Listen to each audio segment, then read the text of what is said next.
नमस्कार, मैं सूरज सिंह। आज आपके लिए आपके संस्कृत व्याकरण का पिछले वीडियो की तरह आज भी हम आपके लिए बहुत ही व्याकरण का बहुत ही इम्पोर्टेंट चैप्टर लेके आए हैं। हम लोग का कारक प्रकरण चल रहा था। कारक प्रकरण पे हम लोग लगातार अभी तक पढ़ते आए हैं। प्रथमा विभक्ति सूत्र हो चुका है। तृतीया में हम लोग प्रवेश किए हैं, उसमें भी कई मेरे 4-5 सूत्र हो चुके हैं। उसी सूत्र के क्रम में आगे बढ़ते हुए आज आपके लिए उसी द्वितीय विभक्ति का बहुत ही इम्पोर्टेंट सूत्र आपके लिए लेके आए हैं। उपान वध्वांग वसा। उपान वध्वांग वसा, ये आपका सूत्र है।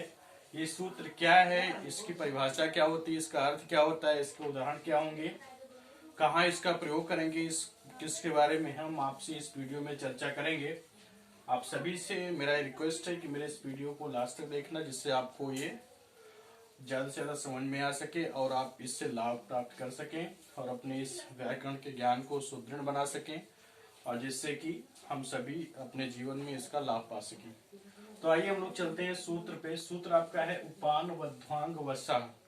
आपका सूत्र है उपान वध्वांग वसा।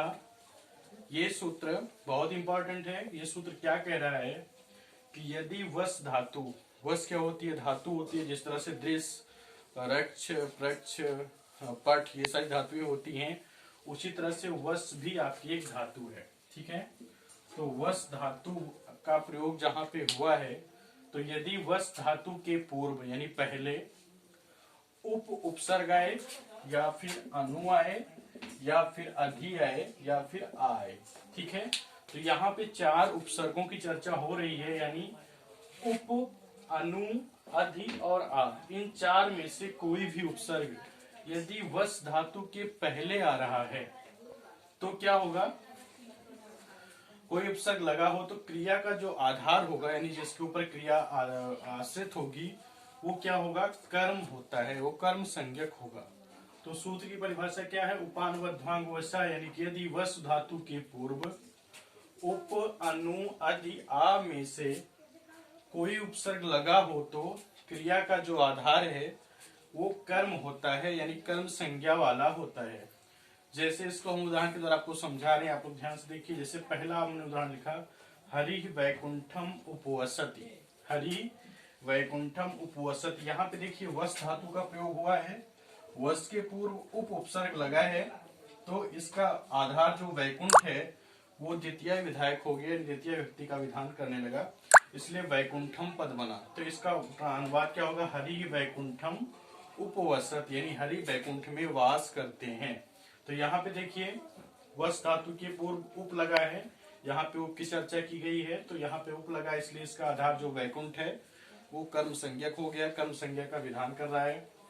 फिर आपका दूसरा उदाहरण है, हरि वैकुंठम अनुवसति। वही वाक्य है, इसमें बस उपसर्ग बदल गया है, तो हरि वैकुंठम अनुवसति। अनु यहाँ पे क्या है, उपसर्ग है, यहाँ पे अनु की चर्चा की गई है। वस धातु है, वस धातु के पूर्व अनु उपसर्ग लगा है, इसलिए इसका हो गया हरि वैकुंठम अनुवसत, यानी हरि वैकुंठ में वास करते हैं। इसका भी अर्थ हुआ। यहाँ पे हमने उप उपसर्ग का प्रयोग किया, यहाँ पे हमने अनु उपसर्ग का प्रयोग किया। फिर तीसरा उदाहरण है, हरि वैकुंठम अधिवसति। यहाँ पे देखिए अधि उपसर्ग का प्रयोग किया गया, यहाँ पे अधि उपसर्ग की चर्चा की गई है, तो हरि वैकुंठम अधिवसति। तो यहाँ पे वस धातु के पूर्व अधि उपसर्ग लगा, इसलिए जो क्रिया का जो आधार वैकुंठ शब्द है उसमें द्वितीय का विधान किया गया। फिर आपका 4 नंबर उदाहरण है, हरि वैकुंठम आवसति। यहाँ पे भी देखिए वस धातु के पूर्व आ उपसर्ग का प्रयोग किया गया, इसलिए यहाँ पे जो क्रिया का आधार वैकुंठ है वो द्वितीय व्यक्ति वैकुंठम हो गया। तो इस तरह से यहाँ पे हमने क्या देखा कि वस धातु के पूर्व उप का उदाहरण यहाँ पे है, अनु का उदाहरण यहाँ पे है, और अधि का उदाहरण यहाँ पे है, और आ का उदाहरण यहाँ पे है। तो इस तरह से यहाँ पे 4 एग्जाम्पल जो कि उप, अनु, अधि और आ से आ को जोड़कर वस धातु के पूर्व जोड़ करके द्वितीय का विधान किया गया है। चारों सूत्र के, चारों के उपसर्ग के हमने एक एक एग्जाम्पल यहाँ से बता दिए हैं। इस तरह से आपके ढेर सारे वाक्य बन सकते हैं जहाँ पे ऐसा प्रयोग हुआ होगा, तो आप लोग अपने स्तर से समझना। ठीक है, तो इस तरह से उपान वध्वांग सूत्र जो हुआ व्याख्यायित हुआ, यानी यदवस धातु के पूर्व उप, अनु, अधि, आ में से कोई उपसर्ग लगा हो तो क्रिया का जो आधार होता है वो कर्म होता है, जैसे हरि वैकुंठम उपवसति, हरि वैकुंठम अनुवसति, हरि वैकुंठम अधिवसति, हरि वैकुंठम आवसति। तो इस तरह से 4 उदाहरण यहाँ पे हो गए।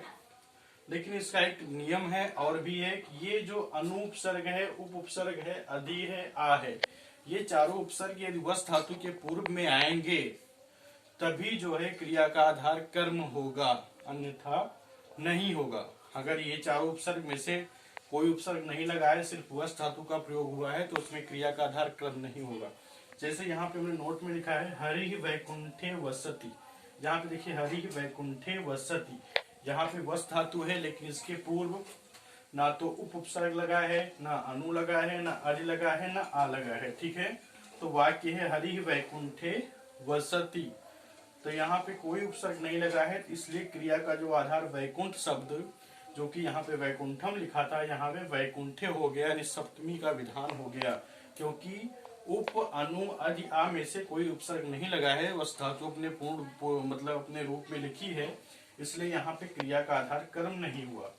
तो हरि वैकुंठे वसति, इस वाक्य में वसति का जो आधार है वैकुंठ कर्म नहीं हुआ, क्योंकि वसति के पूर्व उप अनु अधि आ में से कोई भी उपसर्ग नहीं लगा है, इसलिए यहाँ पे सप्तमी का विधान किया गया। तो मेरे समझ से आप सभी को उपान व ध्वांग वस्सा सूत्र समझ में आ गया होगा। इसकी विशेषता ये है, इसकी पहचान ये है कि वस धातु के पूर्व उप अनु अधि आ में से कोई न कोई उपसर्ग होना चाहिए, तभी जो क्रिया का आधार है वो कर्म होगा। अगर इन चारों में से कोई भी उपसर्ग नहीं है तो क्रिया का आधार अपने विभक्ति के